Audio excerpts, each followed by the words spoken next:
আসসালামু আলাইকুম ওয়া রাহমাতুল্লাহি ওয়া বারাকাতুহু।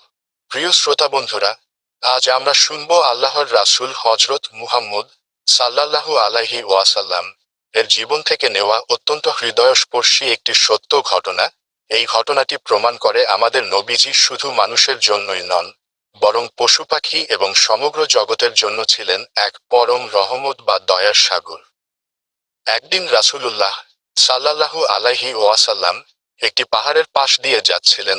হঠাৎ তিনি শুনতে পেলেন, দূর থেকে এক করুণ কণ্ঠ বারবার ডাকছে, ইয়া রাসূলাল্লাহ, ইয়া রাসূলাল্লাহ। নবীজি সাল্লাল্লাহু আলাইহি ওয়াসাল্লাম চারদিকে তাকিয়ে দেখলেন, একটি হরিণী শিকারীর জালে আটকা পড়ে ছটফট করছে। হরিণীটি নবীজিকে দেখতে পেয়ে মানুষের ভাষায় কথা বলে উঠল। সে অত্যন্ত কাতর কণ্ঠে বলল, হে আল্লাহর রাসূল, ওই পাহাড়ের ওপারে আমার দুটি ছোট ছোট দুগ্ধপোষ্য বাচ্চা আছে। তারা ক্ষুধার্ত, আমার জন্য পথ চেয়ে বসে আছে। আপনি দয়া করে আমাকে কিছুক্ষণের জন্য এই জাল থেকে মুক্ত করে দিন। আমি পাহাড়ে গিয়ে আমার বাচ্চাদের দুধ খাইয়েই দ্রুত ফিরে আসব। নবীজি সাল্লাল্লাহু আলাইহি ওয়াসাল্লাম হরিণীর এই মাতৃস্নেহ দেখে আবেগাপ্লুত হলেন, কিন্তু তিনি বললেন, আমি তোমাকে ছেড়ে দিতে পারি, কিন্তু তুমি যদি ফিরে না আসো, তবে তো শিকারীর ক্ষতি হবে। হরিণীটি তখন বলল, হে আল্লাহর নবী, আমি যদি ফিরে না আসি, তবে আল্লাহর লানত যেন আমার ওপর বর্ষিত হয়। আপনি আমার জামিনদার থাকুন। আমি আল্লাহর নামে কসম খেয়ে বলছি, বাচ্চাদের দুধ খাইয়েই আমি এখানে ছুটে আসব। দয়ার নবী আর স্থির থাকতে পারলেন না। তিনি নিজের জিম্মায় হরিণীটিকে মুক্ত করে দিলেন। হরিণীটি দ্রুত পাহাড়ের দিকে ছুটে গেল। পাহাড়ে পৌঁছে হরিণী তার বাচ্চাদের কাছে গিয়ে সব খুলে বলল। সে বলল, হে আমার সন্তানেরা, জলদি দুধ খেয়ে নাও, কারণ তোমাদের কারণে আজ আল্লাহর রাসূল সাল্লাল্লাহু আলাইহি ওয়াসাল্লাম আমার জামিনদার হয়েছেন। আমি যদি সময়মতো ফিরে না যাই, তবে নবীজির কথার খেলাপ হবে।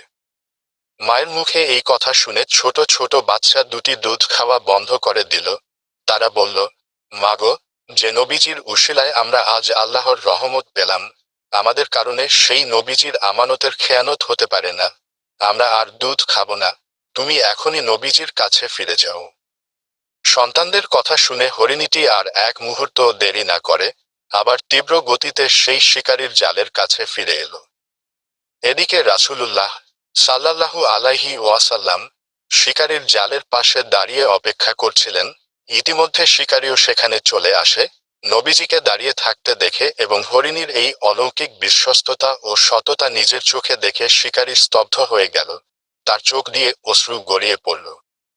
শিকারী অভিভূত হয়ে বলল, হে আল্লাহর রাসূল, যে পশু পাখিও আপনার প্রতি এত অনুগত, আমি তো মানুষ। আমি আজই এই হরিণীকে আপনার খাতিরে চিরদিনের জন্য মুক্ত করে দিলাম। শুধু তাই নয়, নবীজি সাল্লাল্লাহু আলাইহি ওয়াসাল্লাম এর এই মহানুভবতা এবং হরিণীর এই মোজেজা দেখে শিকারী তৎক্ষণাৎ কালেমা পড়ে ইসলাম গ্রহণ করলেন। সুবহানাল্লাহ।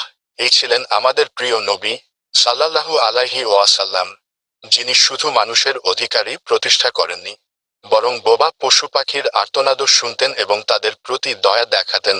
আল্লাহ তাআলা আমাদের সবাইকে নবীজির সুন্নাহ ও দয়ার আদর্শ নিজের জীবনে ধারণ করার তৌফিক দান করুন। আমিন।